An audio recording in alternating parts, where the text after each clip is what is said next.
Alzheimer's, Parkinson's, and dementia are some of the most tragic consequences of aging, and we've had to accept them as inevitable because we've had no other choice. But that might be changing because these conditions could have a surprising cause: common infections like the flu. In other words, these diseases may not be something we have to accept as part of getting older. We might be able to prevent them. Now, to be clear, the flu virus does not suddenly give people Alzheimer's, it gives people the flu. And Alzheimer's is not infectious. You can't catch Alzheimer's the way you can catch the flu or mono. That's because Alzheimer's, Parkinson's, and dementia all belong to a family of chronic diseases that are caused by a buildup of protein gunk in our brain and nervous system. They're called neurodegenerative diseases, or NDDs. But when researchers look back into history, they start to see some odd trends. A few years after big virus outbreaks like the 1918 flu pandemic, they would keep seeing surges in Parkinsonism, or symptoms like Parkinson's. Since then, a constellation of links between infections and NDDs has been growing. It seems like when a severe infection happens, an NDD becomes more likely to follow. But those links are both really hard to pin down and hotly debated. Here's how we're connecting the dots and maybe, just maybe, kicking some of our most devastating diseases to the curb. Establishing for sure that the flu or mono causes Alzheimer's is super ridiculously difficult. Like I said, the flu virus causes the flu, the monovirus causes mono, and the shingles virus causes shingles. Well, and chickenpox. So saying they also cause Alzheimer's might seem like a totally wild take. We'll get to how it might happen in a little bit, but the main thing epidemiologists want to see is, does X cause Y? They can worry about the how once they know the what. And yes, viral infections might cause NDDs. At least an association between the two is starting to show up everywhere you look. So far, the links are still fuzzy, but there are very specific elements researchers know to look for in order to prove that a specific factor causes a specific disease. The first thing you have to do is nail down the timeline. It seems obvious, but historically, one of the most important and challenging parts of figuring out whether infections cause NDDs has been establishing that people had the viruses first. Because we can't say viruses are causing NDDs if the patients already had Alzheimer's before they got infected. That isn't how time works. Luckily, figuring this out got a whole lot easier with the rise of electronic health records. In 2023, a study published in the journal Cell analyzed health records from over 300,000 people thanks to a massive database in Finland. That is a lot of people. They identified patients with a bunch of different NDDs, Alzheimer's, dementia, Parkinson's, ALS, and so on. Then the researchers looked up to 15 years back in their record for any severe viral infections. We're talking flu, mono, pneumonia, herpes, stomach viruses, shingles, and more. Then they compared that group to people who also had an infection but were never diagnosed with an NDD. The results were striking. They found 45 viral exposures, which significantly increased risk for developing an NDD in the future. And that's interesting, but if the research team stopped there, their results probably wouldn't be super trustworthy. See, both these infections like flu and many NDDs like Alzheimer's are all really common. And when you take a bunch of really common things and do some statistics at them, the math is sometimes going to come up as a match by pure random chance. A tiny bit like those infinite monkeys coming up with the text of Hamlet, it'll happen eventually. In statistics, this practice is called fishing because you're casting a really wide net to fish for significant results. That means some of those 45 associations were probably not actually real. So the team turned to a different huge database of health records, this one from the UK. They successfully reproduced 22 of the original 45 associations from that dataset, suggesting there might well be something to them. The strongest association was between viral encephalitis, a virus causing inflammation in the brain, and Alzheimer's. It showed that being hospitalized with encephalitis increased someone's risk for developing Alzheimer's by 22 to 30 times. Reproducing their findings with data from a different country is a great start, but what is maybe even more persuasive is the number of other researchers that have independently come to the same conclusion about viruses and NDDs. Researchers have found similar links between mono and multiple sclerosis,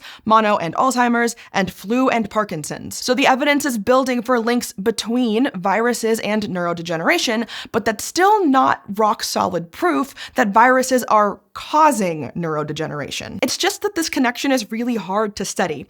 If these NDDs pop up between 1 and 15 years after the infection, that's a long time to keep track of hundreds of thousands of people. The gold standard of proof would be some kind of clinical trial where we'd find people, infect them with a virus, and then watch them in a controlled environment to see if they develop Parkinson's or something. And while a study like that has actually been done successfully in rats, you cannot do that to people and should not try. So public health researchers instead use real-world data to make observations. For instance, several studies have shown that getting vaccinated for the flu, shingles, and pneumonia can reduce the risk of developing Alzheimer's and Parkinson's. That tells us a few important things.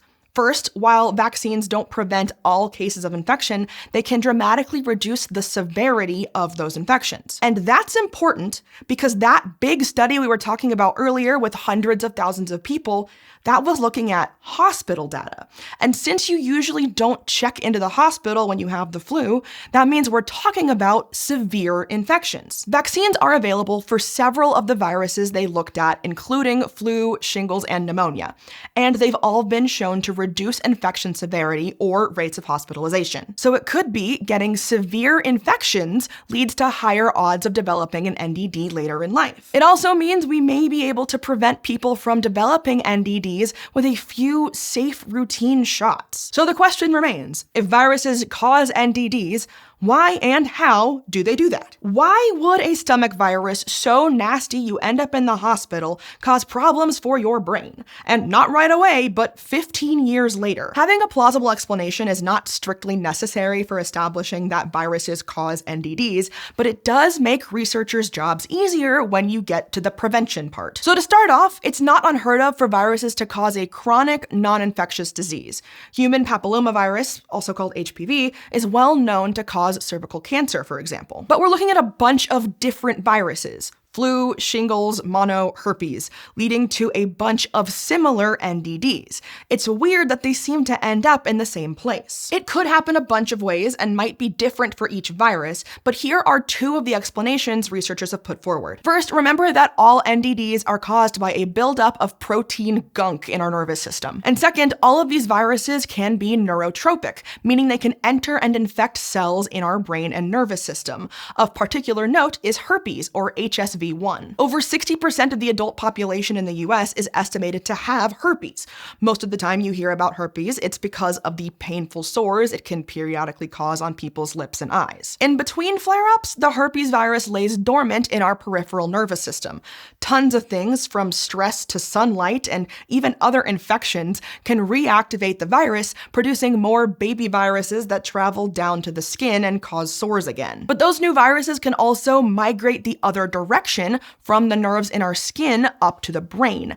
HSV-1 infections in the brain are usually completely asymptomatic, but even mild brain infections can be harmful, and HSV-1 seems to linger forever. And in mice, anytime those dormant viruses reactivate, they for some reason ramp up production of the same toxic proteins that make up the plaques in Alzheimer's patients, essentially accelerating neurodegeneration. Since both herpes and all those other viruses are common, severe bouts with the flu or shingles may be repeatedly triggering mild herpes infections in the brain, which could help explain why NDDs are correlated with so many different viruses. So it's all herpes' fault. Maybe. The other proposed mechanism has to do with the molecular cause of NDDs. One thing viruses and NDDs have in common is that they both make big protein complexes in our cells. For viruses, those complexes are new baby viruses, but in NDDs, they're globs of smaller proteins all stuck together in our nervous system. For viruses to replicate, they need to hijack our cellular machinery to assemble new viruses. But it's possible the changes they make to our cellular machinery could linger even after the viruses stop replicating. The faulty cellular machinery could, you might say, get confused.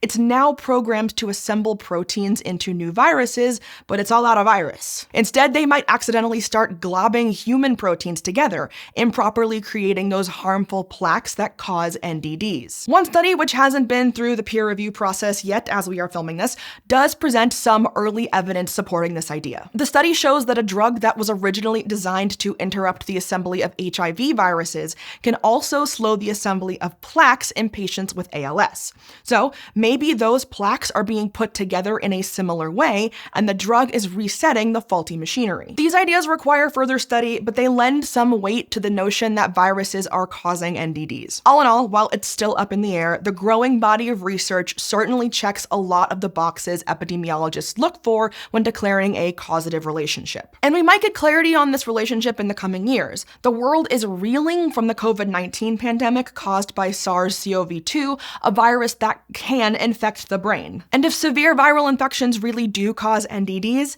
then we would expect to see an uptick in Alzheimer's and Parkinson's over the next 10 to 15 years. Some papers suggest it's already happening, but like all science, we need to wait for many researchers to come to that same conclusion before we can make that call.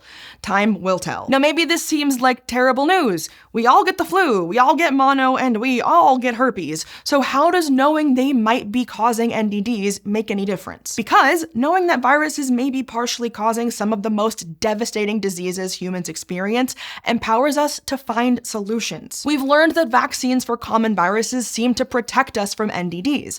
Those vaccines prevent severe infections, and severity appears to be a factor. There are also other ways to reduce the severity of some infections, like Tamiflu for flu or Paxlovid for COVID-19. And while not all of these viruses have vaccines yet, they're working on it. For all of history, Alzheimer's, Parkinson's, and dementia have felt like almost unavoidable problems we have to accept as we age.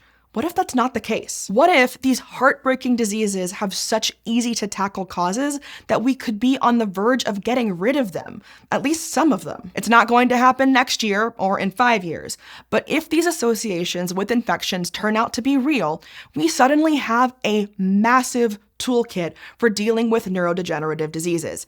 Vaccines and treatments that we already know are safe and effective. Come on, science, give us this one.